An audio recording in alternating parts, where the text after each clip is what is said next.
There we go. Buttons are not working today. It is a Friday. My computer wants to go on vacation. But hey, good morning, everybody. Good to see folks there in the chat. I'm Eric, N1JUR, and we're hanging out sans solo tonight. Today, not tonight.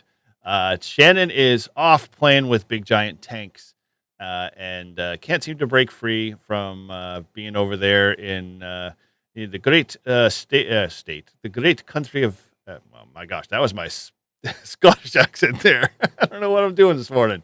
She's over there in England having some fun playing with tanks and enjoying some ham radio over there. So hopefully she'll maybe make an appearance. I'm not betting on it, but maybe next week she might fit us in her. I think she's over there for 2 months, so should be a interesting report back when she finally comes back and hanging out with us.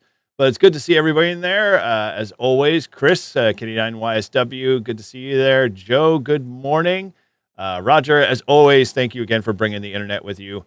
We know you hold up the fort for us, all that. And we'll probably see a bunch more popping on this morning. So I'm going to be managing all the levers and pulling all the switches today. But we've got some interesting stuff to get into, and I'm looking forward to it. And so hopefully you guys will be around to listen and absorb all of this cool information around SWR and antennas and things that I think a lot of us just, don't always get a chance to get our heads wrapped around to be more efficient when we're out there in the field.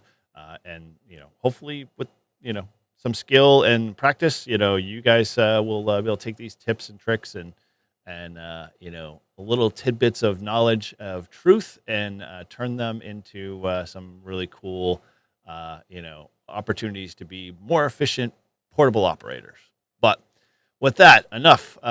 We'll get into our usuals here. So those that are just joining us this morning, welcome. Kyle, I see you in there, and N9Z. And Mad KX2, guys, good to see you. Glad everybody's got their coffee. Hillbilly Ham, as always, and James. My gosh, I'll catch up the roll call in a little bit as I rely on Shannon to do a lot of that stuff, and she does a great job with it and managing all of us rowdy folks, so I can focus on the content. And it's just different being in a different chair. Now my butt's in 2 seats. All right. Well, if you're first and new here, again, thank you guys. Say hello in the chat. Let us know where you're tuning in from. And you are now officially been stamped as part of the morning brew crew here. So if you've just tuned in and someone's passed this info on to you, or you're just hearing about us because we hit your live feed, well, we're Brew and Activate. We love to get into real-world portable operations. So we talk about the wins, we get into the slow days, the weird stuff, and only lessons you learn by doing. So, whether you are an activator, you're a hunter, or you're just portable curious, then heck, you're in the right place. So thanks again for hanging out with us this morning here.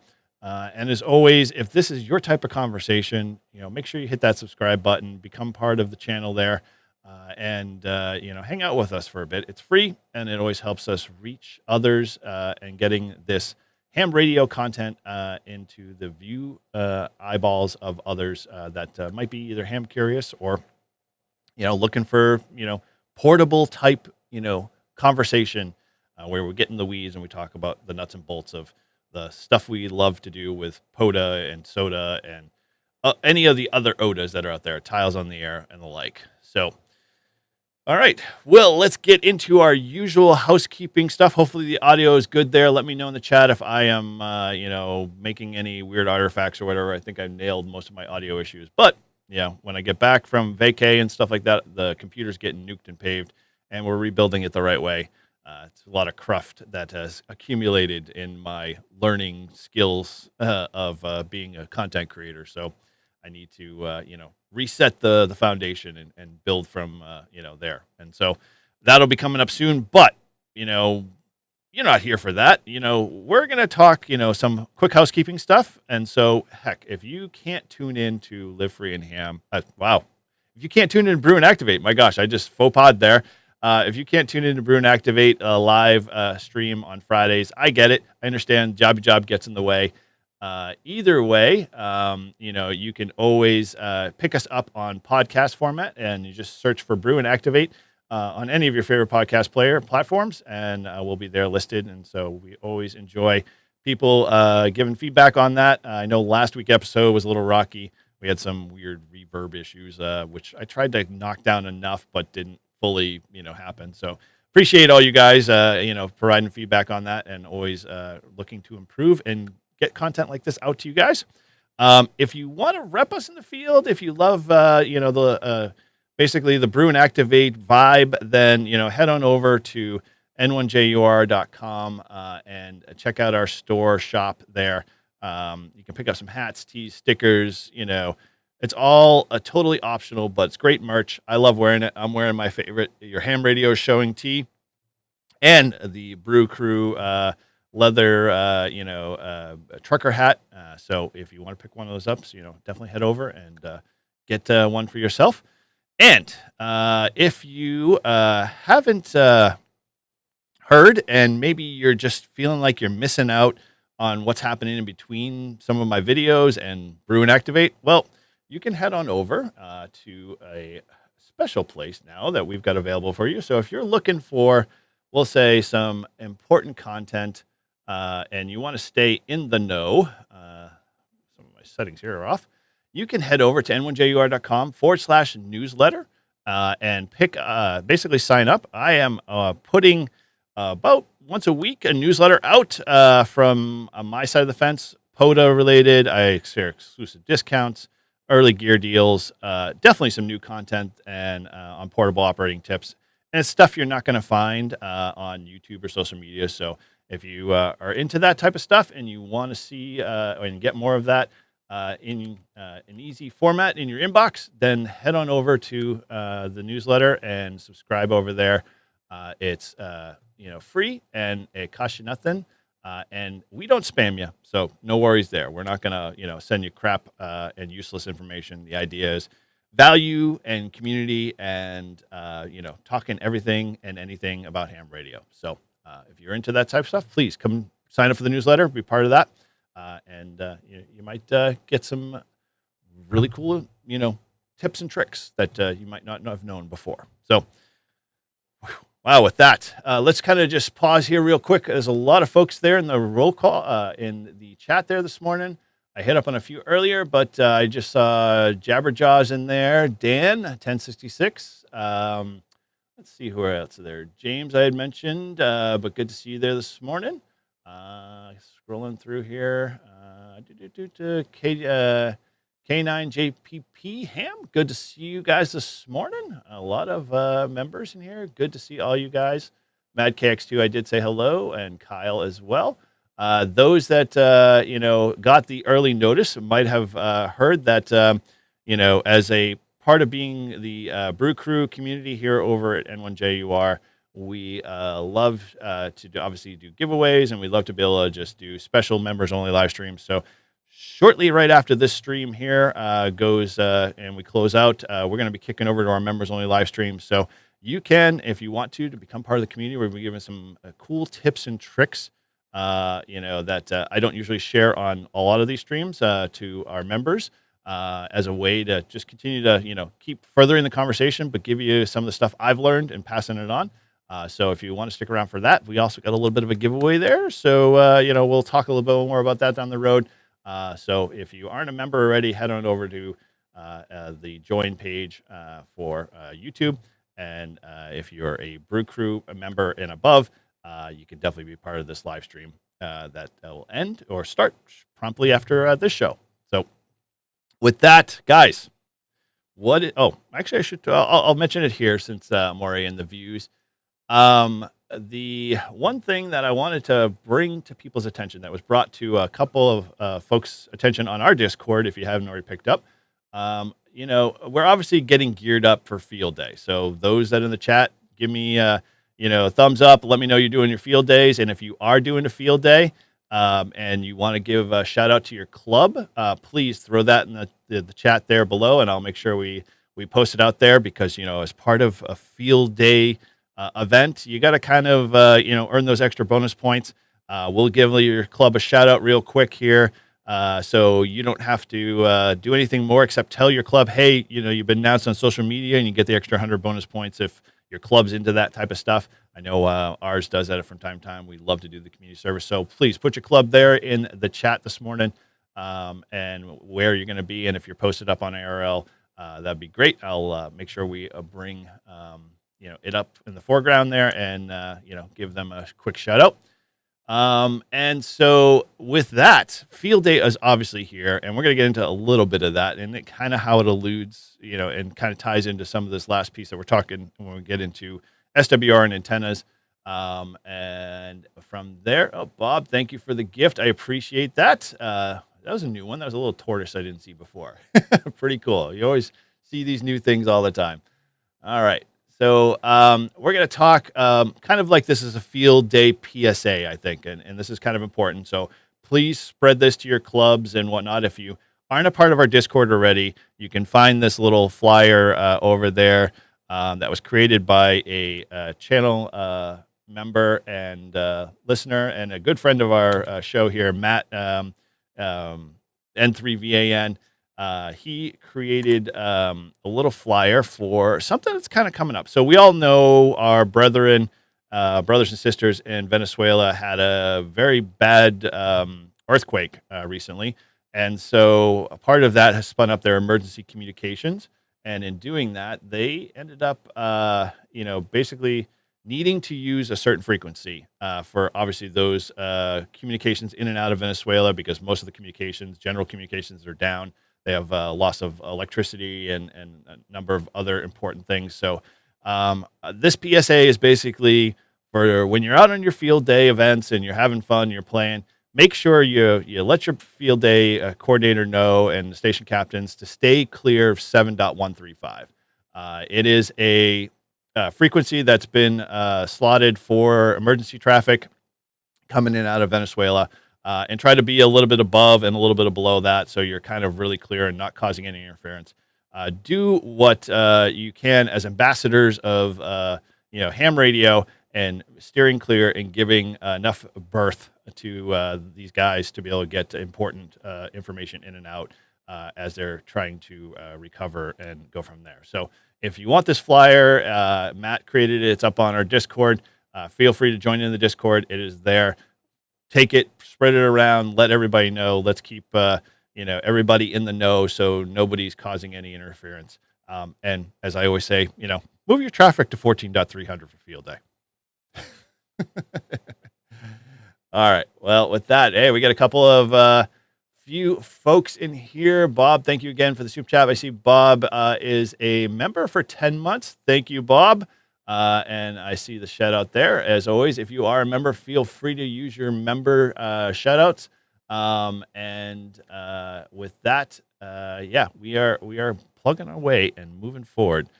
So that was a little field day PSA. But with that, we obviously have summer field day on the horizon.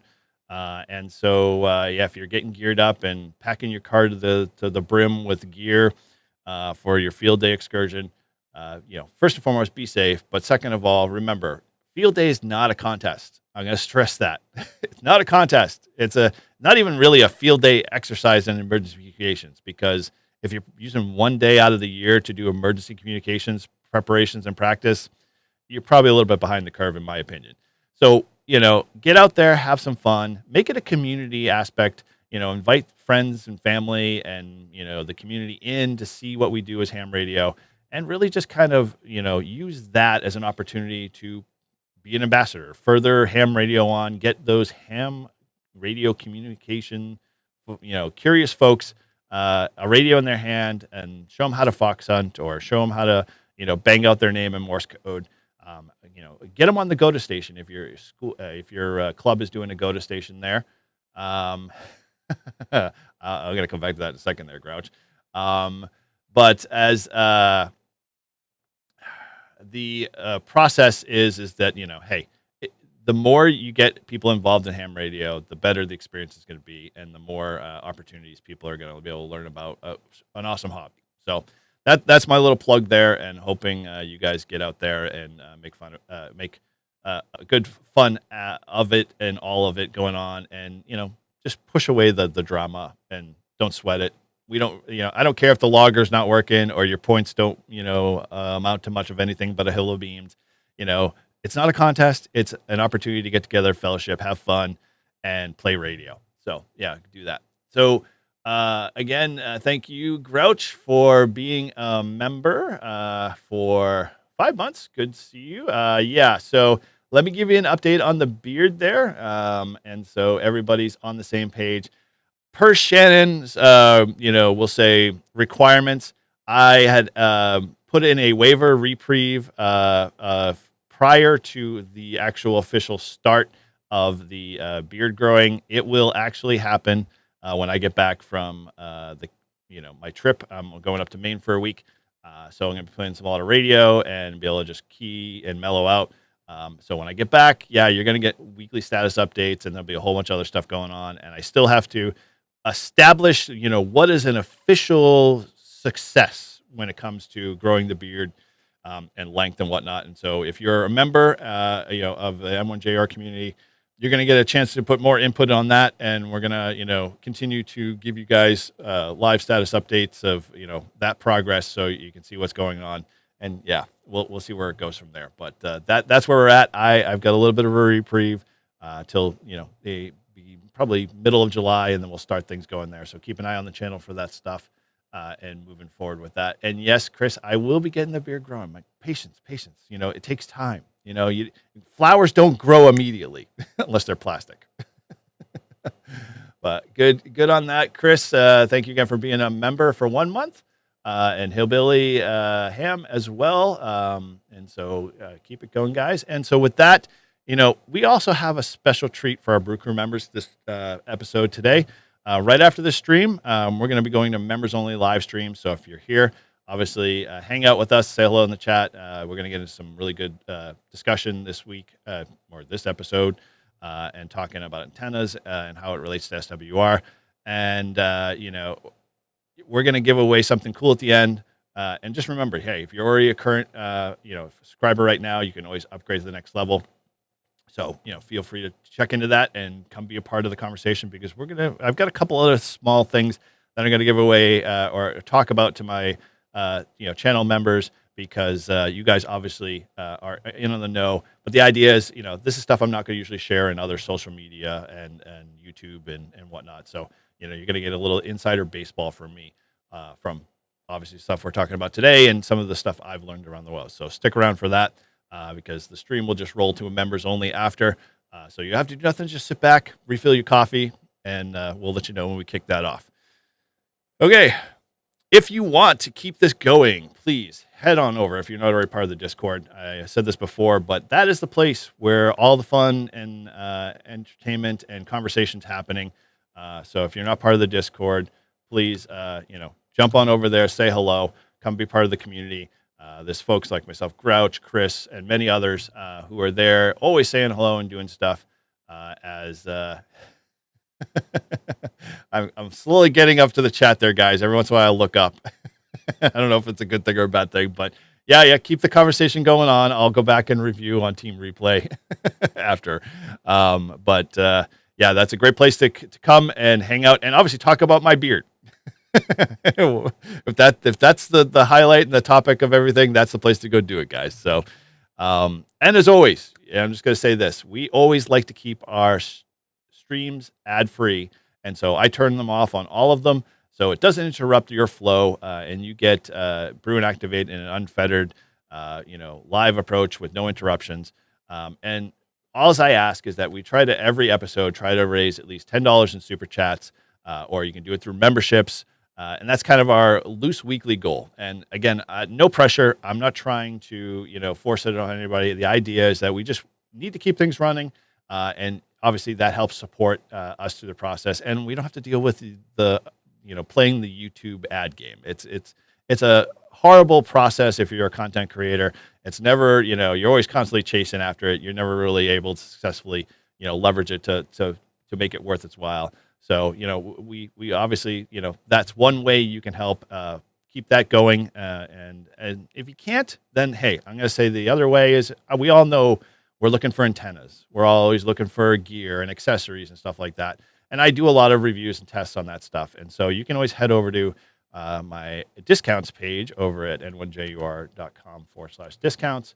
And heck, you can use the discount codes I got over there, save yourself a few greenbacks there, and get yourself a great antenna. And in turn, that helps support the channel too. So if you're looking for maybe a new antenna in the future, or maybe you're considering or thinking about maybe a said Rabikoff, well, if you can't win one, that's another way to be able to kind of do it.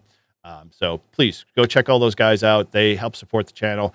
I stress and constantly repeat, I use all their products. So anything that's listed there is stuff that I recommend and use out in the field, and you see in my videos. And I recommend to people every time they ask me, hey, what my favorite antenna is, or what do I use for battery packs, that type of stuff.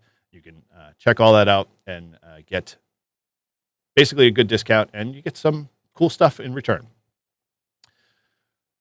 All right, let me take a sip here, say hello to see who else has popped there in the chat. Let me see.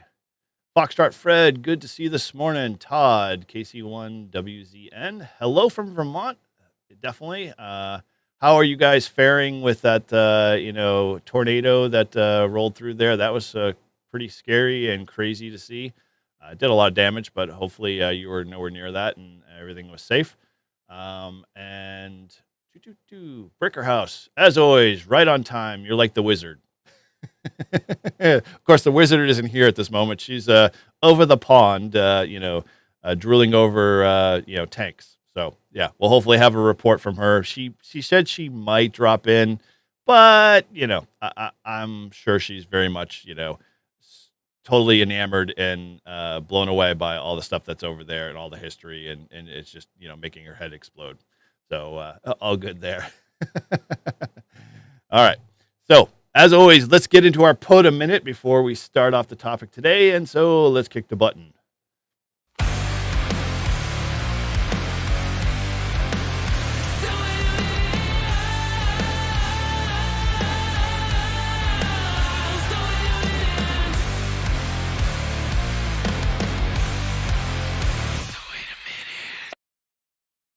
All right, this is the POTA Minute. It's one small POTA idea, or portable idea, we'll say, because we like to make sure we get everybody included. One real-world observation, 60 seconds, just to get you thinking. Again, no right answer. It's stuff I start noticing after a few activations or maybe a few hundred hunts. If this has happened to you, let me know in the chat. If I do it differently, definitely tell me I'm wrong and prove me wrong. But here's today's POTA Minute. We're going to talk. It's called Read the Rhythm. And I think this is apropos for field day, as if this is your first year doing a field day, or you're actually operating at a field day, or you're doing, a POTA activation and you're going to try to do a little field day with it. I'm going to say read the rhythm, because this is kind of critical to get under your belt in many ways, because it's a good skill to learn. It's a good practice to be able to develop. And when things like field days or big contests happen, having developed these skills already is going to make you that much more proficient as an operator, that much more keen on picking out the points when you can insert yourself and be able to get the contact and move on. This is a great time. Field day is a great time because we all know the bands are going to be packed wall to wall. If you're a POTA activator, you're going to love being over in the work bands because it's a lot quieter. You're going to keep your sanity there. But, if you're so willing to venture into, all of the regular bands that we use for contesting, well, yeah, they're going to be a little challenging, a little crowded. So, obviously be aware of that. But when you're listening to these activators, these, people calling CQ, all of them have a rhythm. Listen to it. And listen and listen and listen and figure out what the gap is. There's no rush for you to jump in to try to keep shouting at them to be able to make contact with them, to get them in the log, or, to capture their contact or get them to hear you. Listen to where the gaps are. Listen for the pauses. Listen for the opportunities. And then use that as your opening, because every operator, efficient operators, are going to have a rhythm, and we all have seen it. We all do it ourselves too. I very much have a format and a cadence that I do all the time. And it works for me and is successful, and I stick to it. So Same thing goes for every other operator out there. Figure out what that is, analyze it, tear it apart, find the holes, then put yourself where you think the gap is, and go from there. So my suggestion and encouragement to everybody here in the chat: go for it. Try it this field day. If you're going to go out and do field day, this is a perfect time to do it because, in essence, there are plenty of contacts out in the band. There's plenty of people out there making noise. Figure out what their cadence is. Learn how to practice this, and you'll be that much more of an efficient operator. And you'll be much more successful when obviously doing your own activations or just out there playing radio. So there we go. Let me know what you think in the chat. Am I off? What would you do? What's your little small tidbit of truth nugget there? And share that with us. Or you can always head over to the Discord. Like I said, we love to see that stuff over the Discord. So we're going to try to start posting more of this stuff over there, getting the conversation going, trying to help and share content with each other that we've developed, our tips or tricks, because it just makes all of us better as operators. All right, let's see. Check in the chat here. Good to see everybody. All right. I think we're good there, so we'll keep going. All right. This is an interesting topic. So for those that have been with us throughout all these couple of weeks, we had last week we dived into resonance and talking R values, X values, and how that all equates into translating, what the SWR number looks like. All that, now has culminated to the last part of this big puzzle. And this is taking that little information and knowledge that we have and then applying it to the last piece of this, your antenna, because we're going to talk around some, let's say, ideas or concepts people have just, kind of either created on their own, heard through a conversation. We're going to try to debunk some of those myths, and we're going to try to clear up some of those with the idea of how that equates into the whole entire chain, the whole entire discussion around SWR and how it relates to your antenna and how effective your antenna is. Okay, cool. Excellent, James. We'll go back here real quick. James, yeah, definitely. Cadence is important. Breaking is awesome. Yeah, you sound like you very much have learned that, and it's a great skill. Keep it going, and try to encourage and teach other newer operators, especially if you're doing field day this year. Teach them that skill, and it'll go a long way. They'll become less of the annoying, operator on the band, and the ones that are a little bit more intelligent. So awesome. Good to see that. All right, let's kick off our slides today. So those that, have been with us from the first episode when we were talking about SWR. Obviously, all this stuff I'm going to talk about now is just a quick recap. So if you're just catching up now, or you're just listening to us now, well, go back to those 2 episodes, check them out. There's a lot of great information, a lot of great tips and tricks in there you can do. But we were talking about the analyzer and how it's kind of the biggest limitation when we think about the whole picture of us doing a portable activation. We talked about last week, getting into the weeds. We were talking about R values, resistance, reactance, impedance, resonance, and then how that boils up into SWR. So if you're always wondering what those values were or how they, what they mean and what you can do with them, we definitely got into very great, clear detail, hopefully. And a lot of folks, I think, giving me feedback, walked away going, oh, now I know what those values mean and how then they can help me tune my antenna better. We all know the analyzer is a lifesaver tool. It's an incredible tool for all of us. It helps us get set up faster than doing things that, we might have heard or learned, like tuning by ear, or trying to demystify the complex nano VNA and how to read that properly and make it useful for you. But one thing we didn't talk is that every tool does have a limitation. We have to be aware of that. Like our antenna's limitations, our radio's limitations, our SWR analyzer is the same thing. It has a limitation. But I want to stress, it tells us what the antenna looks like electrically. We can't see that visually. Our radio can't tell us that. This tool gives us a clear understanding what it looks like electrically. It tells us what the impedance is at the present time. It tells us how the reactance is and how much it exists. And it tells us where the mismatch might be between coax and radio and antenna. Now, you're probably thinking, well, that's great. I can see these values. What do I key in? How do I deal with each of those values? Well, our last episode, we talked around how to take those numbers and then apply them in a way that helps you tune your antenna for resonance, tune your antenna for basically, um, you know, uh, optimizing the power delivery out the antenna and radiation and radiating RF, and how to be able to deal with mismatches, and then how we talked around in antenna tuners what their main purpose is and what they provide, and how they aren't the necessary evil, but at the same time they can and help in some cases to improve your situation. But we didn't ever mention, how far are you going to get out with your antenna and your setup? That SWR analyzer doesn't tell that. How loud your signal is. These are all kind of things that we're going to dive into today and talk more around, because that helps complete that full equation that you set up every time you go out and do a portable activation. Or more so, things like your signal path. Is it at the right useful angle? How efficient is your antenna taking that power that radio is delivering and sending out as RF versus heat? And all the components that might exist in that antenna that may be robbing you of efficiency.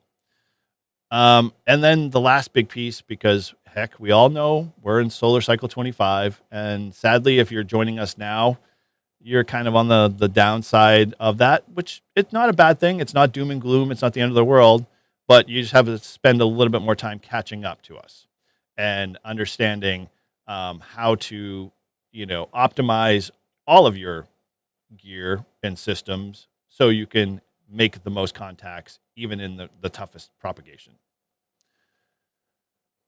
Yes, Hillbilly Ham, 100%. Fixating on your SWR is obviously one thing that every ham, I think, struggles with. And we did talk about why that's okay not to, and what the benefits are. But now we're going to kind of apply it in more of a real world, I can hold tangible moment. Because, yeah, we could talk about all of those numbers and really what they equate to. But like at the end of the day, when I set up my antenna, my end goal is contacts, right? So how can I optimize that antenna that I have with me, or antennas, because we should be bringing several antennas for different scenarios, and we're going to touch on that a little bit. It is one of those things that we want to really fully understand, because I think when you have the knowledge, you're that much more efficient in being able to make the right decisions when you're out in the field to then make your contacts that much, better, both in hearing and transmitting. And I have an interesting example that I wanted to share with folks, just that happened to me this week. And then we're going to talk around, like I said, the propagation. How does it help, or how does it hurt you? And so I'm going to throw the question out to you guys here. Have you guys ever had an antenna that looked horrible on an analyzer, but when you actually used it, it performed well or even better than well? Throw that in the chat. Let me know. I'm always curious to see if you guys had that experience, because I know I did. And I'll share my story that I had this week with two very good friends of ours that are part of the N1JR community and Live Free and Ham as a whole. Those that might know Chris, Whiskey 8 CJL, and his son Parker, KC1 YE, both awesome people. Love hanging out with them. I was down in the Cape this week, helping my parents out with a few projects around the house. And of course, I'm not going to the Cape just to do that and then sit in traffic for 4 hours. I'm going to bring my gear. So I brought my gear, and I was planning on trying to find a beach activation. But, I figured in my drive home down Route 6 on the Cape before I got into bridge traffic, which everybody knows Cape Cod bridges are worse than the Tappan Zee Bridge on even a middle of the day kind of scenario, that we end up, I ended up having a conversation with Parker on the local repeater there on the Cape. And his dad heard me on there because I was saying, hey, I was going to go do a POTA. Well, he's like, well, hey, do you want more people to come up? And I'm like, yeah, let's go do a POTA. So We went over to Xiaomi Cromwell State Forest, which is just on the Cape side before you go over the bridge. Beautiful campground site. I think it was going to be the site that Chris was going to use for his 24-hour POTA that he didn't get around to, but he's still got that on the radar for next year. So if you're interested in coming down to the Cape, stay in the loop there. We'll let you know when he starts to pick that ball back up. But good question there, Bob. I want to get back to that one. I need to follow here up in the chat. So let me tag that real quick. So forgive me. Shannon's awesome at doing all of the, interaction with the chat. I'm trying to, obviously keep to task here. Otherwise, this becomes a 3-hour POTA, 3-hour live stream. It might as well be a 3-hour POTA, which I wouldn't mind doing. And so we're going to dive into some of that and address that question there, Bob. So thank you for that. Yeah. So my story. So we got out there and we got set up in the park and we were just hanging around. And he had his setup. So I always, as a ham, if I'm in somebody else's territory, I'm always I defer to their setup because they know what works well. They know how to optimize their antennas and their radios and their setup, and they've got stuff that works. So I let Chris kind of set up, and him and Parker kind of went at it. He set up a home-brewed 49-to-1 end fed. I think it was cut for 80 through 10. Put it at a sloper. He leaned his POTA 33 HD mast against a tree, and we looked at the SWR on the analyzer, and it was about a 1.7 to 1. And Chris is like, "Oh, that's a little high," and I'm like, "Well, it could be." And then we kind of started to have the conversation. So I started to say, hey, well, let's look at the R values, look at the X values.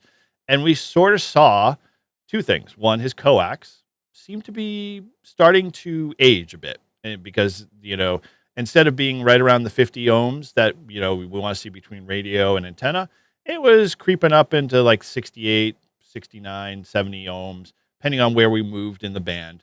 And we were on 20 meters.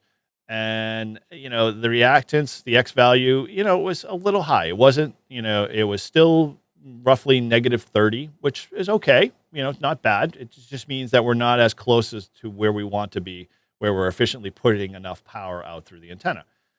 But based off of the location, based off of how we had the antenna set up, the angle of takeoff, all of that netted us some phenomenal band contacts.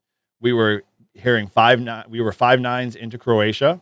We were 5.5s into Alaska. I mean, we were like using the long path, and it was pretty impressive. Alaska, we had Puerto Rico, and then as the gray line kind of shifted because it was more towards the evening, the band started to get more into the states, and we started making more stateside contacts on the East Coast and whatnot. But those ones just blew our mind. I mean, they were hearing us 5.9s. And they were hearing us strong and good signals, even though we had a lot of, QRN here and there, because if people know the base or know the Cape, there's a military base out there and they do a lot of radar testing and a few other things. And, we could always hear that kind of coming through depending on where we were from time to time. So, yeah, all of that kind of just culminated into understanding what I was seeing on the analyzer. And then how we applied it to the antenna. We made a little bit of adjustment on the antenna, but not much because we were already getting great contacts. 40 meters, we were very, same thing. People were hearing us. They were a little bit more, say, close stateside. So we were actually getting in Connecticut, Pennsylvania, that type of stuff. But they were strong contacts. They were good contacts. And that was attributed to placement of the antenna, the angle of takeoff, all of the stuff that we're going to talk about today that helps you take what you see on your analyzer and apply it in a practical sense. All right, so let's dive to the chat here real quick. I saw a few folks, Mike had mentioned his Nano VNA there. Yep, that is always a good thing to do that we don't always consider, is that if you've got tools like a Nano VNA, which is an open source tool, or maybe a Rig Expert, every once in a while they do updates. I haven't flashed mine in a long time, but my advice is keep those updated because in essence they improve how they read, but at the same time how they function. So there are bug fixes and stuff like that make that device more efficient and useful in the field versus feeling like the firmware there's a bug that gets introduced every time you use it. So a great job there, Mike, on doing that. So Bob had mentioned a comment. Let me pull that up real quick, and I wanted to just bring that to the foreground here, and we're going to get into this a little bit. He said, when you're setting up for a POTA, how much time do you actually spend optimizing your antenna? And that is going to fall into the category that every ham likes to say. It depends. If you go to a place often, and we'll talk about how that works. If you say you frequent a park, you're a frequent offender of a certain park every week, you're going to go to your always, your usual places, and you know how those behave based off of your antennas and which angle you need to aim that type of stuff. That setup time gets reduced a lot more. But like say I go operate up at my Airbnb, never been there before. I'm going to kind of just assess what I have there. I'm probably going to spend a little bit more time. And that could be half an hour, 45 minutes. Who knows? Depends how long it takes me to get the antenna set up, what I'm going to use, what I'm seeing for terrain, that type of stuff. But again, the answer, sorry, is it depends. And it depends based off of your environment. And that's really kind of the key. All right, let's keep going here. So with this talk on antennas, there's a lot to kind of get into, but we're going to glaze over first couple things. So I just want to throw this out to you guys, and I'm really just kind of get you thinking before we kind of get into the nuts and bolts stuff. I got two identical antennas here with the same identical SWRs. The only difference is height. Which one do you think is better? Put it in the chat.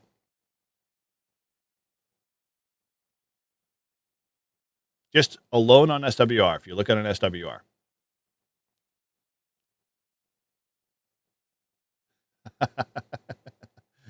Oh, Shannon. I'm gonna throw a little thing here out that I think is useful for folks to kind of consider too. Let me get off the show all. Shannon, you mentioned the logging. Yes, this is. Let me find your comment here. Sidebar: logging. I can't stand N3FJP and I can't stand N1MM. Not because they're bad loggers, but because they refuse to return their technology back to 1990. I get that most, field days, you're probably doing them in places that are, probably have some decent cell service or you can set up Wi-Fi in some form or fashion. I forced my club this year to go World Radio League. You think I basically dragged their firstborn children out and beat them to death because I was introducing a new logger. But once I got them over the 10 minutes worth of setup, they realized how good World Radio League takes away the challenging issues of the patching the day before or the day of field day, and then all of the garbage that N1MM and N3FJP, as we all know, we had an N3FJP gate, I think is what we called it, Paul, when it killed us on the 24-hour POTA. That was a simple setup, and that still ended up becoming a problem because we're using technology that was just so 1990s. I mean, we were doing work group setups in large corporations, way before, they actually started getting into some, real true server client stuff. So yeah, if you can make the leap, I mean, obviously now is too late, but if you're doing it on your own, I'm going to be doing my maybe field day event on Saturday night. I'll be using World Radio League. I mean, I'm not I get it. It's a paid based service, but for what it's worth, I don't have to think about it. I don't have to worry about the connectivity, and it all works well. And so our club's using it this year. I'll report back on some of my, results with it. I thought it was, pretty simple. All you have to do is provide them Wi-Fi. And if they can't, they can put a hotspot on it and they can connect it as well. And it just works. And everybody who's took the reins and ran with it said, simple, easy setup, no problems, got it working. They were happy. And it was actually pretty cool. So enough of that. I'll get off the soapbox. Yeah, you can't. Well, you can do World Radio League on a phone. I haven't tried it myself. I know a few people that do. And signing up is not terribly hard to do. But if you're doing a club kind of scenario, you can just do one account and everybody logs in with that one account, and then it all logs up to the cloud and deals with dupes. Another conversation another day. Maybe we'll get into the logging piece if people are interested in kind of my opinion on all of them. All right, so back to our antennas. So those that were still waiting, yeah, Brocam said he'd go with antenna B. Good call there. Let's see if anybody else. Well, Dan, we weren't going to consider height. Definitely in this view, you see that we do have the height in there, but if you're just looking solely on SWR, you really can't tell the picture of whether one antenna is going to perform better than the other. There's other factors, and we're going to dive into those factors and how they equate to taking that SWR number you have and those resistance and reactant values, and then making a better sense of the whole entire picture of what's really going on. Again, we always say that SWR only tells us a mismatch, and we all know that it's important because we want to make sure our radio is happy and our antenna is happy and the transmission line in between is doing its job efficiently and moving power from A to B. So one of the things I would say is that obviously in this scenario, it's not telling us the height. Obviously the number is there. If you didn't know the height, you wouldn't know. I mean, you couldn't make the best judgment call. You'd say both would be. The other things that play into this is efficiency. How good is that antenna efficiently radiating the power, and what bands is it doing it for? What's the radiation patterns on those antennas? Is it have any gain, one over the other? Because although we see height in this factor, one antenna could have a better gain than the other. Well, that's an advantage to you. That's something you want to consider. Let me do this other comparison. It's like, so say you have a 20-meter dipole and it's up 10 feet high versus a 20-meter dipole 35 feet high. Is one better than the other?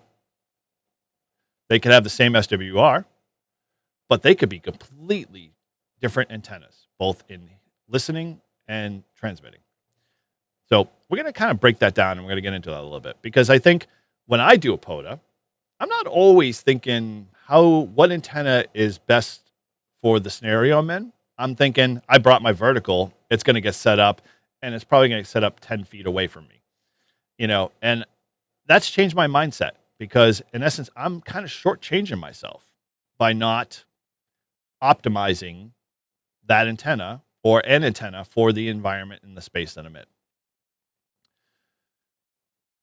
As always, antenna SWR is only one data point, and again, it's not the whole story. But I treat it that way. I don't know about you. I look at my analyzer, and I did it when I was with Chris and Parker. Oh, 1.701. Let's go. Come on, get on the air. I want to get on the air. We only have so much time. Let's get on the air. Now, in that case, the antenna was optimized for the environment it was in, but I bet you if we used my vertical, we probably wouldn't have gotten the same result. All right.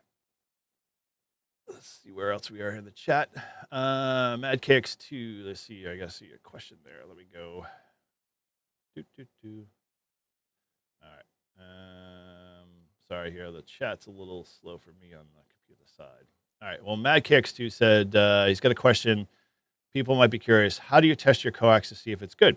That is actually a good question.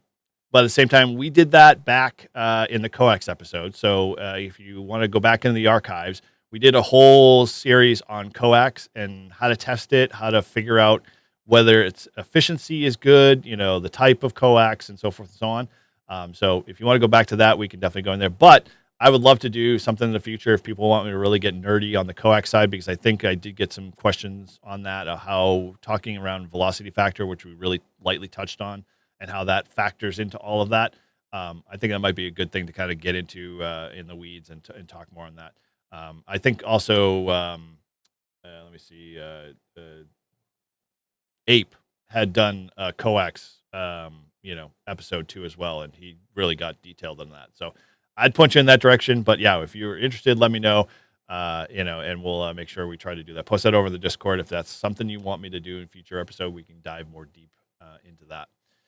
All right. So going to the next slide here. All right.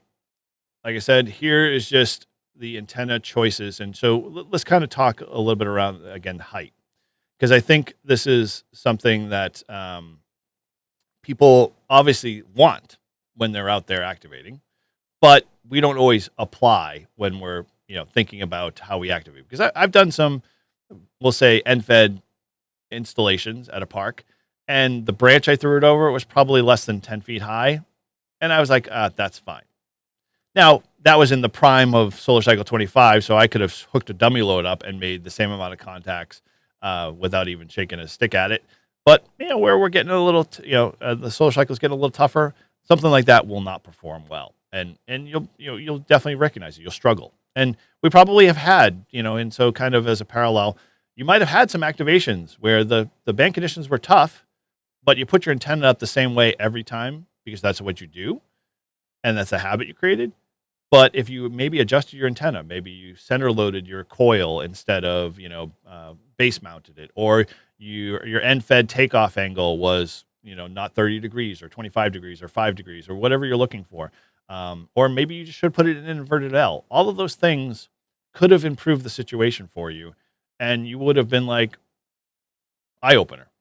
And so, yeah, let's get into more of that. So in this scenario, this again touches on some of the stuff I already talked about. The choice between two different antennas.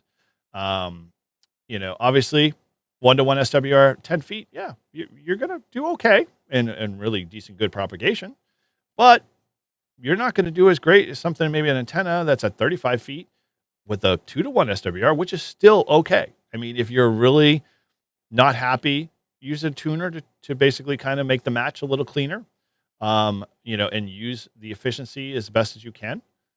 But a lot of times people don't realize that even though the SWR is higher, if you understand what the values are telling you on that SWR analyzer, then those values are going to help you make a better judgment call as to, should I adjust my antenna? Should I raise it higher? Should I make the angle lower or higher? Should I put it in a different configuration, like an inverted V versus an inverted L? A lot of times we just look at the number and then say, that's good enough. And we go play. And then we kind of get bummed, or we use the bands are just crappy today. Well, the bands could have been a lot better if you maybe optimized your antenna for it. The difference is here in this, as you're an operator, most operators, like I said, instinctively always pick the 1-to-1 because that's what they've trained their brain. That's what they've been told since they got in the hobby. But experienced operators, guys, they pick the higher antenna and they know why. And so we're going to talk why. Yes. K4 TRK, good to see you. Takeoff angle is important, definitely when it comes to your signal. That is something that we will go into in more detail today.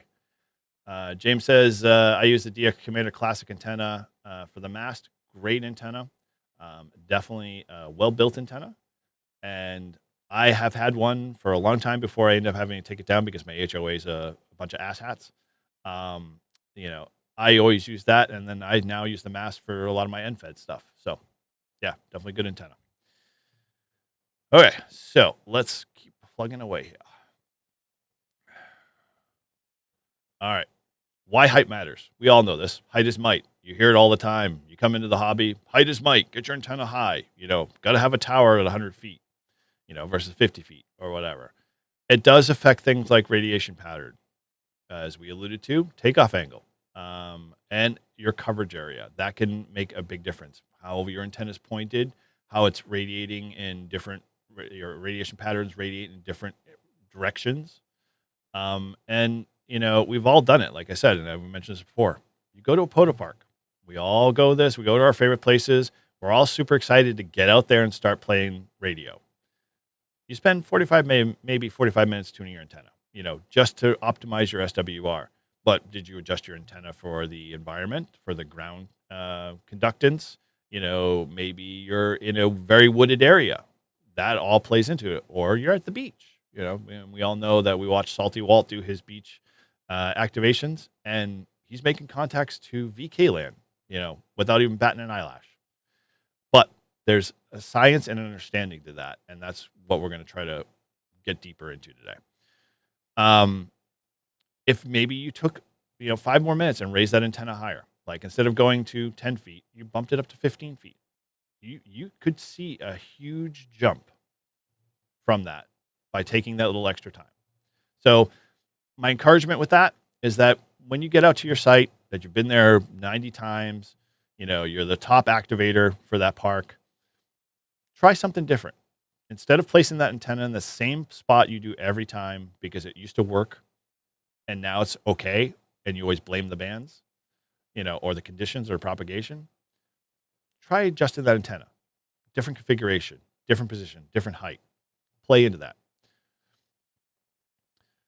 All of that will help both your SWR and how your energy is efficiently getting radiated out. Efficiency. We talked obviously a lot. I know you guys have seen, and we talk about this when it comes to coax. We talk about this when it comes to power from the RF from the radio and then out your antenna and how efficient an antenna is. This example is an example that's used by everybody all the time. You want 100 watts to leave the radio. How much really gets radiated? And there's formulas. There's an S unit, and how much dB that is.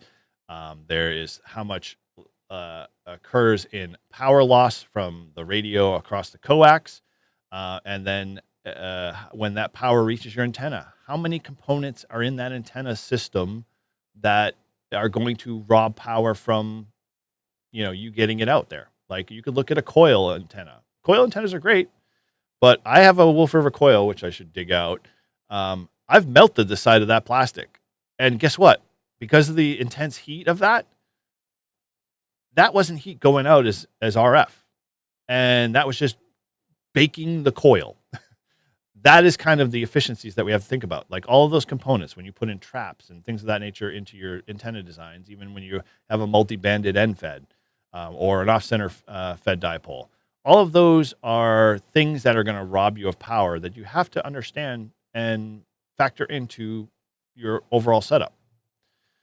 The ultimate thought is that, yeah, I would love to have 90 watts leave my radio all the time. I'm sure it's probably not in most of my setups.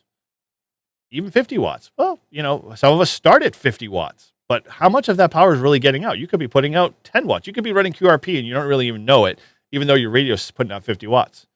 If the fact is you're getting lower, you're cutting that down more and more. And so you're now at the point of having to think about, what do I do to my antenna? What do I make it to optimize it so I can take all of that wigglies, as Shannon says and DX Commander says, and get them out into the atmosphere and getting them out into propagation to make the contacts.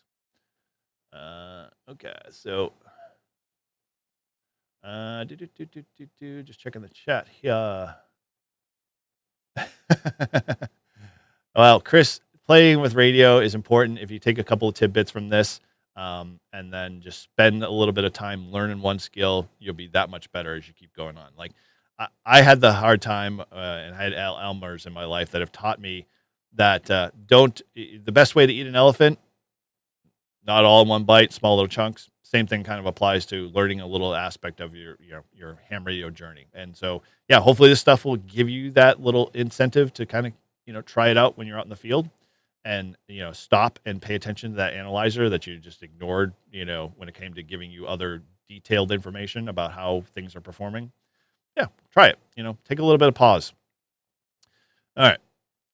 We talked, obviously, in previous episode, losses can come from many areas, and these all affect us. And so, like, as I used my example when I was with Chris and Parker, Chris's coax was a little questionable. It wasn't, outright bad, but, the ohms off of it were, a little higher than usual. And that could have been just, the jacket's condition is, getting older.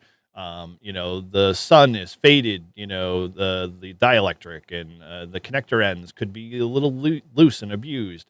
All of those kind of factor in to taking that power and putting it out effectively into an antenna, which also brings, like I mentioned, the trap issues. Transformers can also be old and challenging. Like Chris's NFED could have been, fading. He said he had it for like 5 years. And over 5 years, I mean, nothing is good as day one on day 5, year 5. So, taking in consideration and looking at all of those factors are going to obviously help you when you get back out in the field. And then more so, it's going to help you even more when we're dealing with the propagation that we're going to be faced with soon. So, yeah, making sure all of these things, and we can go into more details with this type of stuff down the road, I think. But a lot of people spend novels and books talking about traps and transformers and ground losses because all of them have their own unique characteristics and things that I haven't even dove into yet. And I am not, I wouldn't put myself in the same ballparks as, the apes and 75 ohm ham and all of those guys who that spend their life learning this stuff. I aspire to that and I hope to get to there someday. But, I need to take small little steps before I start to run, as they say. Key point in all this really is SWR is not going to tell you where the power went. And that's where I think a lot of us kind of make that disconnect in our head. Because I look at that and go, well, my antennas, performed well, or how many contacts did it equate to? And I try to make real world things in my, or tangible things in my head make sense of what I'm looking at on my analyzer. And it's not a 1-for-1. And so separating that in our minds is going to go a long way to helping you understand efficiency and performance and, takeoff angles and all of the things that we've already been discussing. The one thing, when you're at a portable activation, because I want to bring this back to something that you guys can walk away with when we're out doing the stuff in the field, because I'm all about the hands-on, and that's all, I think a lot of hams today, and you can raise your hand for this, is that everybody wants to do an activation. Everybody wants to get out and do portable. They're excited about it. They've been on a portable activation. They want to try one on their own, but they don't think about like all of the components and things that make all that up. We just kind of take advice from others and kind of pile it on with this intention to make something, useful for us. And yeah, it works most of the time. But the other side of the coin is you don't really know if you're really efficient and the pieces that you've culled together to put together, how much are they compromised? How much are they aren't? How much are they efficient? How much do they do their job well in both construction and configuration? And for the bands and stuff that you like to play in. I mean, it's crazy when you start to think about it because all these factors, I'm sure as a new ham and as a portable operator getting into the game, you take that and you put it aside. And you're like, oh, I'll deal with it later. And I did it, and I sometimes still do it. But I'm realizing now that I have to take a little bit more time to be able to kind of go through that process to understand this stuff, to be able to be better. And not so much that I hoard the information, and I think this is a difference, is that I'm making sure that when I go out and I'm doing activations with others, that I'm showing them what I know and helping them along. Hey, did you know that this does this? And a lot of times they're like, no. Like I said that to Chris when we were looking at his analyzer, because he had a rig expert. I'm like, this value tells you this. And he's like, I didn't know that. He's like, could that be my coax? Could that be my transformer? I'm like, yeah, it could be. I mean, but that requires us throwing on the bench and testing it and playing around with it. But it kind of opened, him to thinking about a little bit more about like, yeah, my equipment's not going to last forever. And yeah, Chris Bricker, yeah, things are all a compromise. It's just the way life is. All right, moving along here. Oh, actually, I wanted to point out. I kind of already touched on this. Really, all of the environment you guys play in, play a big factor in this, and that's the takeaway from this: is that no two parks are going to be the same, no 2 days are going to be the same. You got to adapt and you got to adjust, and so. Always think about that when you're going out to your park, your favorite place you go all the time, or you're trying to take on a new place or a new atno for yourself. Consider that. Yes, thank you, Bob. Appreciate the thumbs up there. Definitely, if you like the stuff and you like the content, please, if you haven't already subscribed, be part of the channel. Definitely, like and share for sure, because there's other hams out there that might not know we do this. And, they can go back to replay and check this out, because the more we're armed, the better we are, the better we can, effectively, deal with change as it gets thrown at us. So this kind of key point here is that every portable activation, actually, just want to make sure I'm ahead of myself here. Yes. Okay. So every portable activation, the antenna is going to change. trees change. We all know when we went from winter, dead of winter, to spring, summer, leaves are up, trees are acting stuff. We all have cell phones. We all know our cell phone, bars went from maybe 4 bars to 2 bars if you're in, up here in New Hampshire, because they aren't cranking up the power yet on a lot of the transmitters at the cell sites. So yeah, that affects how you get your signal. Same thing kind of applies to our antennas. So your trees can be an issue with attenuation. Your soil changes are a big thing around here. Depending on, we have a lot of granite, so we have to contend with a lot of that, and how that affects our performance of our ground systems, and then how that ties into the radials and the radiating elements. Moisture changes, can impact that very well. And we know we see salty Walt and their folks getting out into the beach and playing, salt water to their advantage. And then feed line. There are conversations and topics, and people beat this to death, like the number of connectors, the type of connectors, the feed line you have. It does play in. And again, I don't want to use this as a way to drive you away. Whatever coax, the old adage is, whatever coax you have in front of you is the best coax you got. You can always get better. You can always improve. You can always change. But whatever you can afford and whatever you can use is totally fine when it comes to HF, because HF is pretty unforgiving in that sense. It's obviously going to matter down the road when you have to deal with, efficiency and power. But, hey, if all you got is RG58, then use RG58. Find another ham who might have a spool of maybe, RG8X or whatever.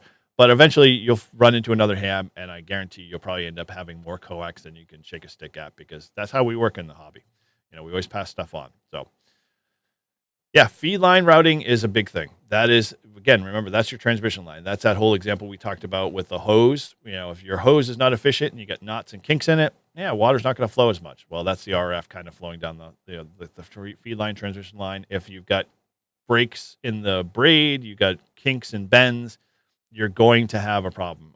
I'm in the IT world, and everybody knows that fiber, you cannot have aggressive bends or twists or anything in the fiber, because that will kill the line. That will kill basically the signal across the line, because light can't maneuver that much. Same thing kind of goes with RF. I mean, if you've got breaks in your coax and you got little small fractures, that is going to affect your antenna. That is going to affect that power efficiently getting across the wire, because it's getting interrupted.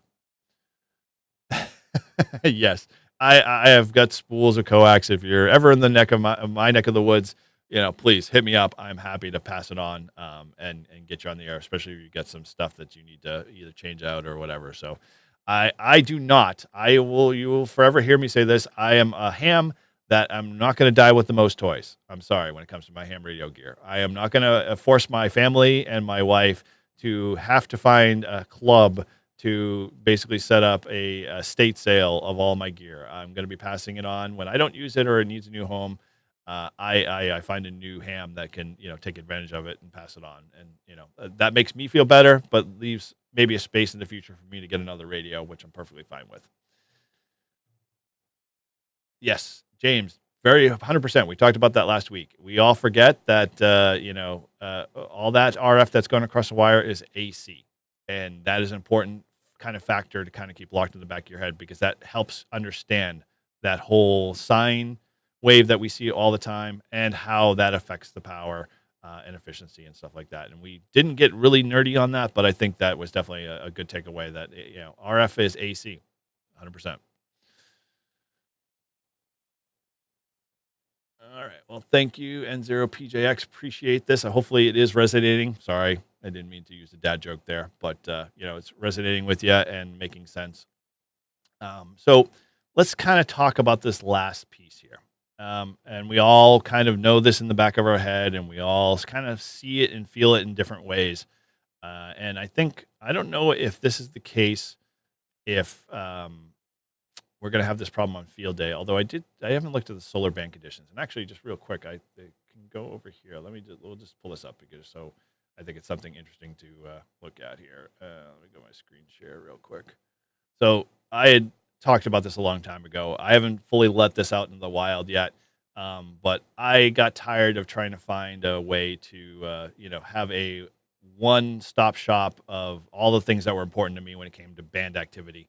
and have something that was geared to where you currently were at on the planet and how actively it refreshed and what sources. So if we ever want to get into this down the road, I am happy to do a kind of full review once I kind of added some more features to it. But this was something for me that I wanted to find out what was the most active bands by some legit information, PSK Reporter, RBN, a few other sources that I know are official, and how I can roll that up into something that's simple at a glance for me to look at. I created this dashboard, being a vibe coder, I played around with it. I need to know the weather because, every time you go out and activate, the weather can change on you. Um, solar activity for me was always important, but I hated how it was displayed in all of the tools that are out there. I always had to kind of second guess myself. And so I needed something that I could, base a few values off of pretty quickly, like the K and the A index, and see those numbers visually. But then see it on a graph over time, because for me, know for field days in the past, we've had some bumps, where the solar cycle has come either with a light storm or coming off a tail end of one. I don't know what this one looks like, but it's similar to shaping up the same way last year's field day was.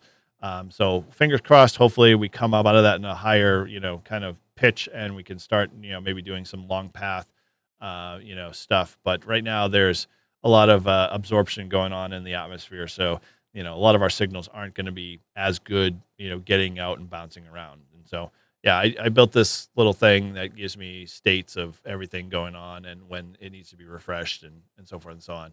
So I can easily get an idea. The one thing I loved about it for me quickly is that I want to know what bands are really, available for me, because we all do this. Oh, it's like, and I'm guilty of it.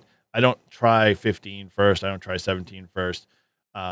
And I always just leave my antenna tuned and radio tuned to 20, and I try that. And so I wanted something I can display really quickly that said, hey, you should try these two other bands based off of what is happening at that moment in that time, by some realistic data, like, obviously the RBN and PSK spots and things of that nature. And it gives me some decent numbers. So, like, I can wrap my head around a score of 41 versus a score of, 91. 6 meters obviously is coming up more popular now because we're in the summer. And so that is obviously going to take, by calculations, just alone on number of spots and, RBNs and efficiency. Yeah, 6 meters might be a good play this field day. So something I use as a tool because I need, as many tools as I can to be able to be efficiently able to make a judgment call. So kind of a little cool thing that I like to play with here. All that was saying around solar cycle. Oh, wrong slides here. Solar cycle, come on, presentation. Yeah, we are in the downturn of this, and I try to stay focused, but I get very distracted when I watch Samantha talk about Tabitha Scove. Sorry, yeah, I can never get her right name right. When she does all the solar cycles and start talking about that, I always get confused when she talks about the numbers and how many sunspots we have, and still trying to understand that. But bottom line is that we're on the downturn of that, and that's not a bad thing. It just means it's just a little harder, but it also gives us opportunity for other bands that don't normally usually get as much, say, activity. And so there's a lot of good talk around this in different circles about, what to do when solar cycle 25 really gets to where it is, and we start to having to deal with the solar minimums and things of that nature. But we've been spoiled. COVID ham, when I started back in the hobby, you could literally put a coconut and a string out, and you could make contacts and walk away from a park with about 150 contacts in 20 minutes or less. And it was just kind of the grand days of what we all remember. And that's, kind of great. But at the same time, I don't think it helped me be a better efficient operator outside of better gear and improving little bits and bobs here, but not understanding how to tune and optimize. It made it, where I'm at now. I have to learn this stuff. I have to understand it so I can be more efficient, and be good, and a better operator. So this is what we're going to have to ask ourselves. When the conditions do get worse, we need to start antenna performance. We need to understand how to optimize that, how to make it better for our scenarios, and bringing more antennas with us, because not one antenna is going to solve every problem. As the example says here, almost any antenna works when the solar cycle is at its peak and going great. But when you're in the bottom part of that, well, yeah, you got weak systems, you got holes in the armor, and you need to obviously optimize that. And learning the stuff that we've talked about is going to help you be able to effectively take what you have in your kits and optimize them and make them work to your benefit. So when you walk away from that activation, you can obviously get your 10, but you're effectively walking away knowing that you did everything you possibly can to make that the most efficient activation you possibly could. All right. So with that, we kind of covered a lot. And so I think we're nearing kind of the end of here. So really just kind of to summarize things, efficiency matters. Bottom line, we all need to understand how that equates to our own personal kits, coax, antennas, radios, power. And then noise. How do we understand noise floor? How do we understand that and how it all equates? And we haven't even talked really the details with that. There's a lot of things that can affect that, and how do you combat that, some of that stuff? We can definitely go into more of those details down the road. There are tools and ways. Height. We all know height is might, but how does height help when you're out there in the field and actually trying to apply it? And then the last piece is takeoff angle. Yeah, I don't think about that a lot. It is something important. We don't see it visually. We don't have a tool to measure it per se that we can take out in the field with us yet. But, we can make adjustments and tune things to appropriately be able to make it work so it's effective for the scenario you're in. So with that, good operators won't need a lot more power. It's nice. It's a kind of a crutch a little bit. You can definitely throw more power at it and be able to still be heard, but you don't have to have the power to be an efficient and well-heard operator. You can make these changes that we suggested here and work wonders. It will. I have already proven this out, and a few videos that I hopefully will have that are still in the editorial bucket will come out with, obviously addressing some of this stuff that like light bulb moments for me that I thought were just totally just mind blowing, which. As a ham, I didn't think, I could, this old dog could learn new tricks, but yes, I'm slowly realizing I am, this big when it comes to really understanding the bigger picture. Then if we do this, if you take anything away from here, old operator mindset, always thinks SWR, SWR, SWR. Let's put that aside. That's just a bullet point in the big timeline of everything, or a data point in the whole big timeline of everything.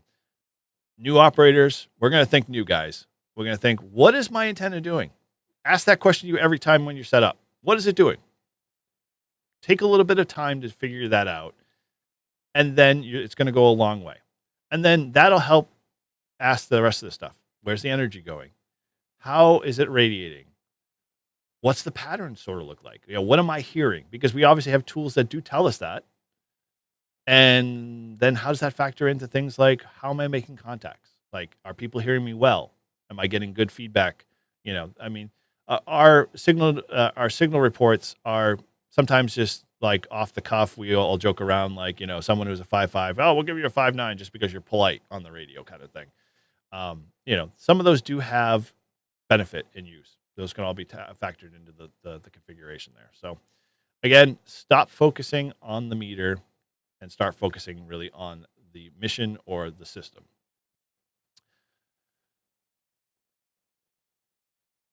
And lastly, let's recap. Part 1, again, we talked about SWR, mismatches, how to read the analyzer, what it really means of 1 to 5 to 1.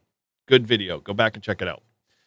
Part 2, in between our Mike video, Mike came on to talk about the VHF contest. We picked it up again the week after. We talked about reactance and how it reveals resonance.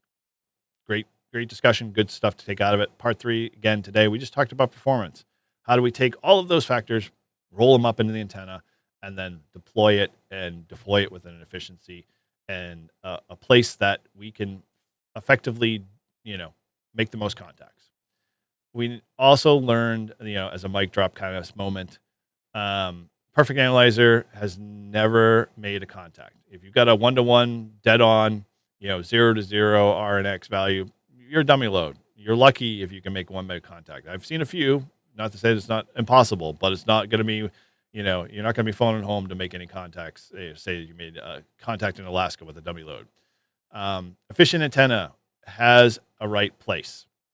You got to know it. You go to these parks, you're going to have to learn kind of what one works best. And then the last one is, as that question I posed earlier, ask not what your SWR is doing, but what is your antenna trying to tell you? And leave it at that. I think it's some good stuff. I've learned a lot. Hopefully you guys learned a lot and you've gotten a lot out of it. And so, let me know, obviously in the, chat or in the comments down below, is there anything you'd like me more to cover or get into in terms of, this whole process? Because we all do it. We all deal with it every time we go out and do an activation or we go out there and play radio. Yep, you're welcome, Shannon. I appreciate you guys hanging in here so long. So we are wrapping up here soon. So we're going to be cutting over to a bunch of things, but let's kind of put a little bow on this one and wrap it up. Again, you guys, I appreciate all you guys. If you find this definitely entertaining, please help us out. Pass it on to somebody else. Share this link with folks. Let them know that we're out here and we have these resources. And, we love talking about this stuff and learning. So it's great to have folks like yourselves be able to provide feedback, give me a hard time, tell me, give me different direction there. I enjoy this back and forth. And we take this over to our Discord community too as well. So you can definitely come be a part of that and have conversations. We've got a great antenna channel there that is always kind of buzzing with some, latest crazy antenna idea there that's out there, or, questions about, hey, how do I deal with so-and-so when I'm, out deploying? So with that, we're going to cut this over here real quick. So let me start this before. Come on, little tool. This is, I just had it. Okay, edit. All right, so I'm going to flip this over to members only, and then the nice little countdown will start. So again, if you are not a member, if you are join as a brew crew and hire, you can come participate and be part of our after chat for members only here in the brew crew. And it, we're going to get into some geeky stuff here. I'm going to share with you guys some of my favorite 10-second tips on how to deal with analyzer workflow. And then the 5 things I always check now before I even trim an antenna. I mean, we all done that. We all have done the oopsies. I've gone too far. So as this continues to truck down, it will go into members only mode in 5 minutes or less, I think. Should flip over. And so with that, thanks again, guys, for hanging out with us and being part of the Brew and Activate crew. And remember, whether you're activating, especially with field day or hunting or searching, pouncing, whatever your flavor is, the goal is always simple. Have fun, guys. Stay safe. Keep exploring. And as we always like to say, until next time, keep those radios on, the PTD down, and POTA on.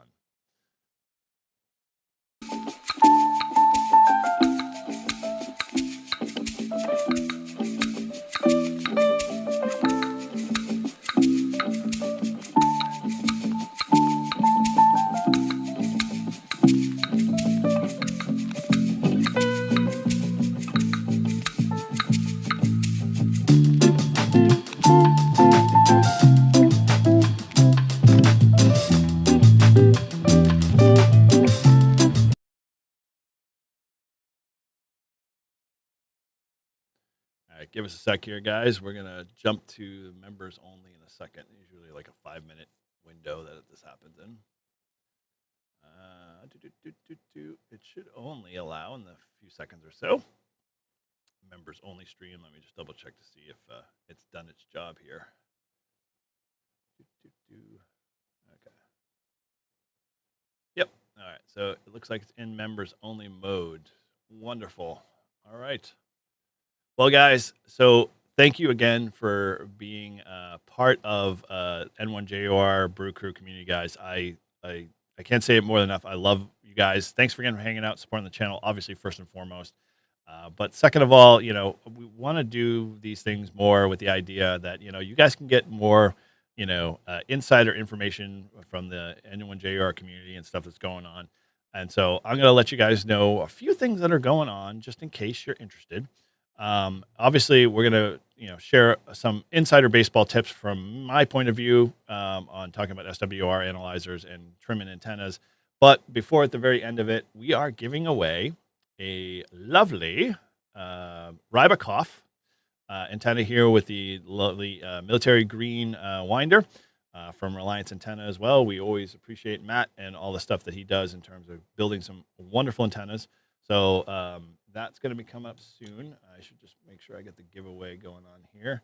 All right, let's do the giveaway for members. Okay, let's see if this works. So while we're going along, the keyword for the giveaway is # N+1, and that's the plus, and it's capital N. So let me throw that in the comments real quick, just so you know what to look for.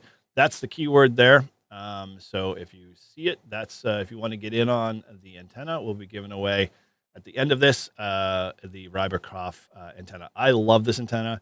This is one of my favorite antennas when it comes to like compromised spaces. Like if I go to a park, and there's one park I do down in Massachusetts, the parking area is nice, but the little small grassy area that they have is like the postage stamp. And I really can't get a wire antenna without compromising going over vehicles or stuff like that.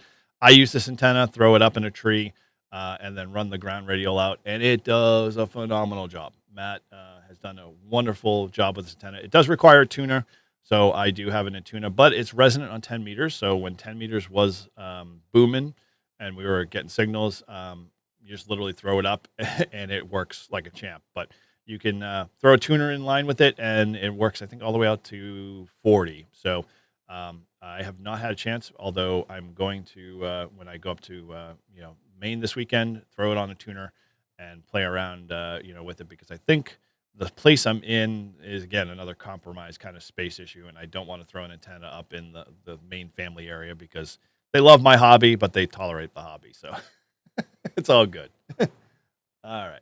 Yes, Mike, you know this antenna well, and he has done a boat ton of videos on this. So it's really good to see it out in the wild and being used by Mike and many others. So,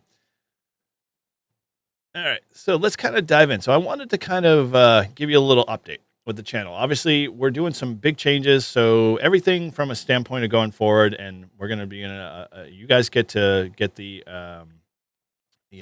first official announcement here in when I get back in July 1st. There'll be a launch of a new kind of challenge that I'm going to throw out there, and it's still kind of in its infancy stages. So no worry about it. You'll see more of an announcement, more talks about it as I get back in July. But we're trying to get to 6,000 subscribers. We're literally like 300 off, and that's such a small number in the big scheme of things. But I want to kind of build the road to it. And so one of the things I wanted to really kind of bring into the fold is the idea of, the whole purpose of, inviting new hams into the hobby. And so what I've done is, we're going to nominate a ham kind of thing. And so as part of the way you guys can contribute and be part of the big package, and I'm still working out the details for the radio package, but we're building it's going to be an HF or VHF package, depending on the ham and the class of the operator, that we're going to build full antenna radio and whatnot. And we're going to do that as a giveaway. And all you really have to do to participate is when it gets launched, sign or nominate a ham and include all your contact info, and we'll continue to do that. And as we get closer to the 6,000 number, at that point, we'll have all the details for the radio and the radio packages together. And again, that's going to be a full package. So it's going to be an HF rig. It's going to be an antenna. It's going to be a power supply, battery, or something of the sort. And if it's on the VHF side, it'll be a 2-meter dual band antenna, the radio, that type of stuff. So those will be available for either or, depending on what the level of the person you're nominating is that will win it. And you at the same time, obviously, can get in on the action, and there'll be something to win in that process. I'm being vague on purpose because I'm still ironing out the package prize details. And the kits for those. So those will be all announced in beginning of July. So don't miss out on all that stuff. But you're getting to hear it first here to know that that's coming. So if you've got a friend or ham curious or someone who's working on their technician's test, love to have them be nominated on that. And they can be 18 or over, or if they're obviously their kids or family or whatever, that's totally fine too. We'll definitely make sure we can get a good radio, HF or VHF into the hands of obviously that new ham, and reward you for being able to nominate them too as well. And we're going to get closer to hitting 6,000, which then we'll have another party as we always do, because I like celebrating with you guys. So enough of that. And lastly, again, just a quick mention, if you haven't already and you're not already part of it, and you want more of this content that I'm doing here, POTA, portable operation, tiles on the air, all that stuff, as well as, be on the inside in terms of getting some of the discounts and when we do new releases or stuff that I've reviewed products wise, and you want to be on the end of that, then, please head over to the newsletter, become a subscriber. It costs you nothing. You can sign up. We don't spam you. And you get more of the N1JUR insider information and stuff that I'm doing that I don't normally always share with all my socials and stuff like that. So yeah, come be part of that community if you want. And you can do that by just heading over to n1jur.com/newsletter and sign up there. It takes 2 seconds and you get awesome content.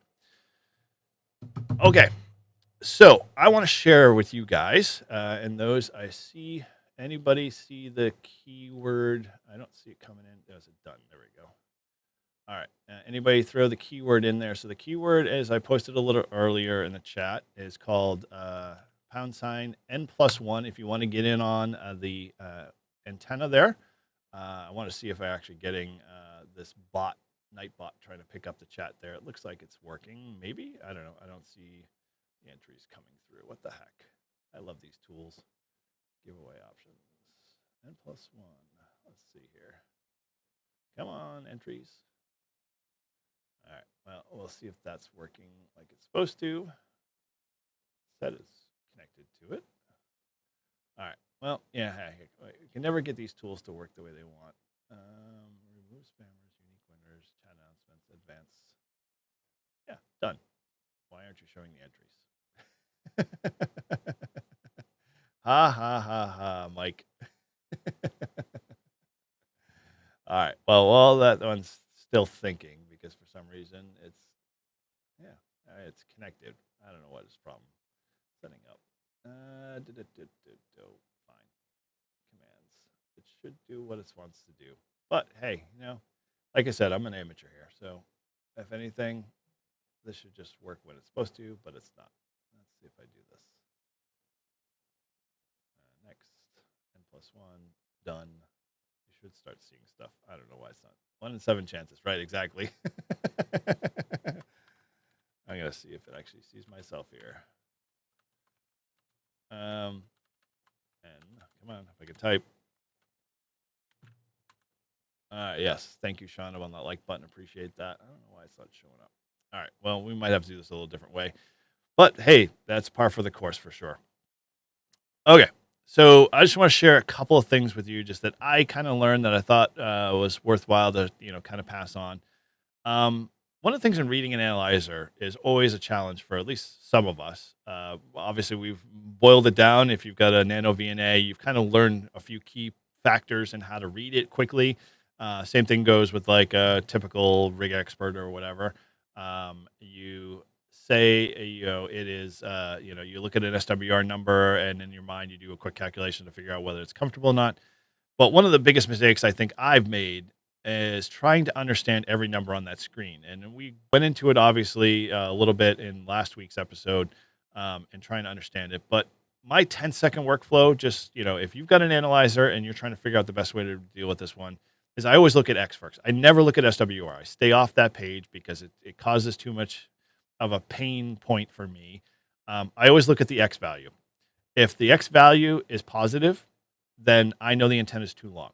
If the X value is negative in some number, you're probably too short. And that's kind of how you figure, because like a lot of times I look at the SWR and it's 1.7 or 1 point or 2 point, or we'll say even higher, 3.1 towards 1. And you're like, well, you kind of make this uneducated guess of like, oh, it's got to be too long. And then you start to make the adjustments and you see the meter, the SWR go up or down. Now that can work that way, but let's just cut to the chase, bypass that altogether and look at one value that's telling you exactly what you need to do. And it's not, it's not rocket science. Negative number means you're seeing your antenna's too short. Well, make it longer. Positive number, then it's it's too long. So use that as a first indicator.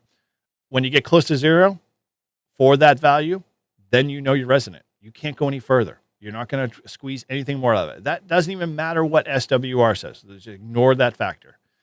Then step 2, let's look at the R value. That R value should always be around 50 ohms. And this is the example I showed you guys earlier in the stream, where Chris's R value was like 68. Okay. If it's around 50 ohms, then you've got a good match all across the board from radio to antenna. If it's 25 ohms, 100 ohms, you're probably resonant, but your antenna is not really truly matched to the antenna, the radio, and the coax. Now, after you've done that, at least you've got that number in your head, and you've got some things you can work towards. I mean, not at that moment, because unless you've got spare coax with you, that R value is going to be whatever it is at that moment. But it's something at least you can understand as to how much efficiency is going to be lost in the process. Now, let's look at the SWR. Radio going to be happy? Yeah. Radio's going to probably be happy at 50, if it's close to 50 ohms. And if your, X value is where it is almost close to zero, yeah, the radio's going to be quite happy. You're going to get all your efficiency out that radio as much as you possibly can at that moment. If it's under 2 to 1, dude, go with it. It's fine. You don't have to go any further, because you're not going to squeak out anything more in the process. Look at those two values, R and X. Ignore your SWR, but just look at it as SWR if you have to take a peek at it to confirm what you're seeing with those two values. And when I started doing that, it made my radio tuning experience that much better. Now, I still had to spend a little bit more time, adjusting antennas and, takeoff angles. But as long as you're looking to get the efficiency out of it, those two values are going to go a long way for all you guys when you're thinking about it. Now, I always say that, old habits are hard. Old habits tend to die hard. And so with that, you're going to run into, always falling back on SWR. Well, try to force yourself away from that and just pay attention to those two values and make that the only thing you're really focusing on, with the intention that it'll get you more closer to then working towards efficiencies in your antennas and all the stuff that we talked about in that plan. And that will go a long way. It helped me. It's gotten me to a better place in being a more efficient operator, and something I'll pass on to you guys with the hopes that, you guys learn. And if you do, try this out in your next activation, let me know. Hit me up in the chat, share it with me, let me know if it was eye-opening. Lastly, always the 5 things I love to check, as I want to kind of pass on to you, that I check even before I cut a wire. And I've done it like the best of us. I bought a DX Commander, and I said, I know better. I can measure. I know problems. And I can't tell you, I had to buy a whole new spool of wire just so I could cut it the appropriate way. We've all been down that road. We all know. Obviously, one thing you want to make sure of it when you do this, and this is something that we all tend to forget, because we're like the 20-meter band. Well, yeah, I want my DX Commander to be on the 20-meter band. One of those elements has to be 20-meter band. Well, you got to think about where you want to operate. Are you more of a digital guy? Are you more of a, sideband girl? You got to think about that. Where do you want to fit and find like a happy medium? And that's where you start to measure and cut from. The other thing too is, how do you factor in your height? Like if you're putting up a wire end fed antenna, what's your end goal? Is it 40 feet, 50 feet, 10 feet? What's that number look like? That's also going to play into the factors of how you cut that wire, and where you're going to cut it for. If you raise the antenna or lower it, it's going to change that whole entire factor, or that whole entire equation. So think a little planning up front, and plot out what you want to do, where you want to operate, what you're thinking of. And if you've got like a DX Commander, use obviously some of the stuff that they've already applied, because they've already done all the heavy lifting for you. You just need to be able to take those, numbers and apply them, and then do minor adjustments. But if you're doing this on your own, you're doing a home build, those two key factors I've learned is where you want to start first before you start cutting anything and doing anything. Last thing is, second thing, sorry, check the height, which we already talked about. Third thing is look around. I don't do it a lot, but what I do, what trees are in the way? Do I have metal fences? Are there, is the ground wet? Is there other, things in the way like granite or rocks or conditions, the soil or more trees or bushes or whatever? All those are going to play in the factors. Remember, I talked about attenuation and trees being in a park. Same thing's going to affect your own personal antenna if you're putting it up. So look around, figure out how you can optimize, the best in creating enough space around the antenna so nothing is impacting it or messing around with the overall, effectiveness of the antenna. Last one, or the fourth one, I keep saying last one. Fourth one is check your feed lines. Can't say this enough. I think I had a joke when we had Perry on from POTA.news. We always said, every year you should make sure you have a doctor's visit to check your coax. Well, the same thing kind of applies, or you should always check your coax kind of thing. And the joke was, go out and inspect your coaxes. We all have burial coax. We all have, coax we take out in the portable, stance. It gets old, it gets brittle, it gets abused, it gets thrown in the back of a bag, it gets squished. All of that stuff play into the factor and functionality and performance of that coax. So every couple of years, or at least once a year when you do bag inspections, check your coax, test it out, do a continuity test. There are a few other things you can hook up to your analyzer that will tell you, how the antenna is performing, and so forth and so on. You can do that with your nano VNA. You can check your the velocity factor and a whole bunch of other things. Those are great tools to learn how to improve and confirm your coax is in good shape. And then obviously feed line, how you route it, especially if you have a home setup, but more so if you're doing portable, how and where you place your choke, like that affects things. I learned that the hard way. You choke at the antenna, your feed line is not a radiating element or cannot be part of the ground radial system. You choke at the radio, that antenna now, the coax now becomes part of the antenna. So those all play into the design and the performance of your antenna. So consider those factors. And then the last thing, finally, is now you can cut the wire. Maybe I always do a fold over because two things. If you cut at all, cut very little. If you have to. If you don't, fold over and then tie into the main part of the antenna. Because if you're purning up something permanently, stretch happens. Trees fluctuate. The wire jacket itself can expand and contract based off of temperatures. That's all going to impact the antenna's SWR and its performance. And if you have already cut the wire at the end of it, well, you're now at a problem place. So, for what it's worth, that is definitely the last piece I would say is something. Fold it over, keep it there. That way you can continue to, adjust the antenna for longer use over a longer period of time. The adage used to be you can always cut more wire. You can't easily put it back. That's 100% true. So fold it over. They just go the 5. I think Shannon was talking last week, the 5% factor in terms of measurement. That is definitely a good number to base yourself off of. So outside of that, I think, we're not going to go any longer. I appreciate all you guys hanging out with us here. So I did see, and stupidly, this tool is, let's see who else is put in here. I've got to cut a few here. So let me take a second here. I'm just going to put into a random generator here. And let me put you guys in terms of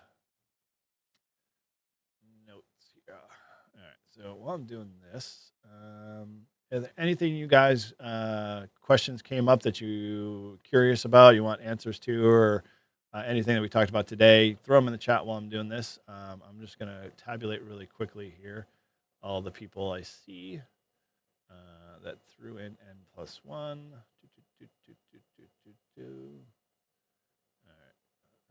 So we got Chris. SW. We've got Jabberjaws. Bob Kopp. And James. And Mike was in there. Mike.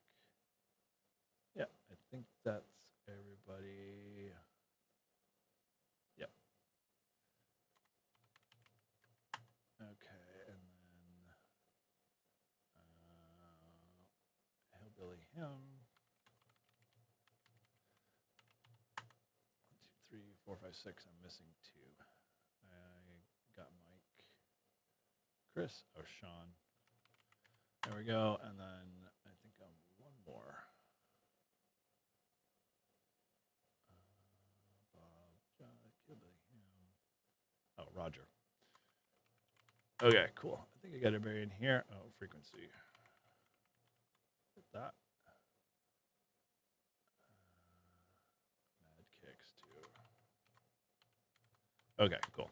I got everybody in here. So let me just throw this to a random member name generator here.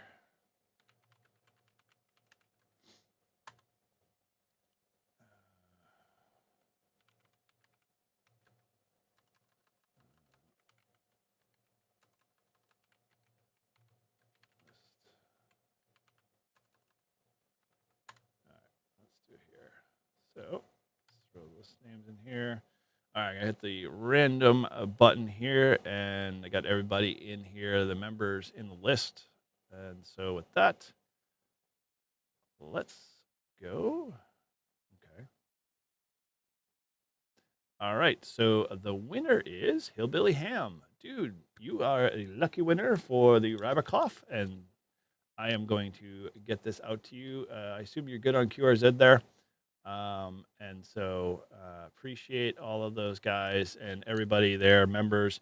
Thank you guys for hanging out and being part of this. And so, yep, Hillbilly, or sorry, Sean, I will get this out to you. I got your info on QRZ, and appreciate everybody hanging out here. And as always, have a great field day if you're going to do field day. If not, get out and play some POTA. Wark bands are going to be super fun and not as noisy as expected. And hopefully, if you guys remember, I will be hopefully live streaming Saturday night for field day. So come check that out. Come be a part. Come hang out. Bring your favorite, beverage, and we'll see you guys later in the chat. And with that, thanks again, and we'll catch you guys all later. Keep making RF weird. 7-3, folks.